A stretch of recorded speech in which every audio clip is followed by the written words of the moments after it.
ಅವತ್ತಿನ ಎಮೋಷನ್ಗಳು, ಆ ಕರೋನಾ ಟೈಮಲ್ಲೆಲ್ಲ ಒಂದಷ್ಟು ಭಾವನೆಗಳು ಮತ್ತೆ ಸಂಬಂಧಗಳಿತ್ತಲ್ಲ, ಆ ಥರದ್ದನ್ನ ಇಟ್ಕೊಂಡು ಬರೆದಿರುವಂಥದ್ದು.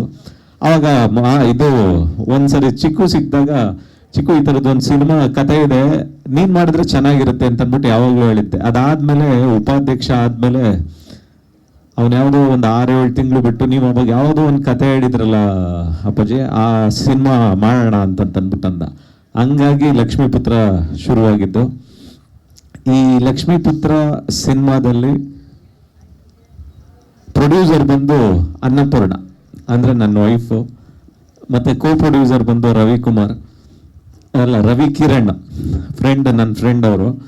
ಅದಾದ್ಮೇಲೆ ನಿರ್ದೇಶಕ ಬಂದು ನನ್ನ ತುಂಬಾ ವರ್ಷದ ಗೆಳೆಯ, ನನ್ನ ಅಂಬಾರಿ ಸಿನಿಮಾಯಿಂದನೂ ನನಗೆ ಅಸೋಸಿಯೇಟ್ ಆಗಿರುವಂಥ ವಿಜಯ್ ಸ್ವಾಮಿ ಅಂತಂದ್ಬಿಟ್ಟು ಅವನು ಡೈರೆಕ್ಟ್ ಮಾಡ್ತಾ ಇದ್ದಾನೆ.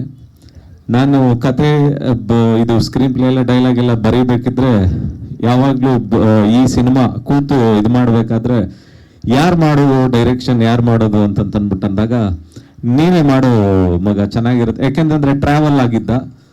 ಸರಿ ಮಾಡು ಅಂತಂದ ತಕ್ಷಣ ಆಯ್ತು ಮಾಡ್ತೀನಿ ಅಂತ ಅಂದ್ಬಿಟ್ಟು ಒಪ್ಕೊಂಡ. ಇವಾಗ ಮೊದಲನೇ ಹೇಳಿದ ತಕ್ಷಣ ಏನು ಒಪ್ಕೊಳ್ಳಿಲ್ಲ, ಅಂದ್ರೆ ಒಂದಷ್ಟು ಕತೆ ಆಯ್ತು, ಸ್ಕ್ರೀನ್ ಪ್ಲೇ ಆಯ್ತು, ಡೈಲಾಗ್ಸ್ ಎಲ್ಲ ಆಯ್ತು. ಫಸ್ಟು ಬೇರೆ ಯಾರೋ ಮಾಡ್ಲಿ ಅಂತ ಅಂದ್ಬಿಟ್ಟು ಅಂತ ಇದ್ದೆ. ಎಲ್ಲ ಮುಗಿದಾದ್ಮೇಲೆ ಕೊನೆಗೆ ಯಾರು ಆಗಿರ್ಲಿಲ್ಲ ನಿರ್ದೇಶಕರು.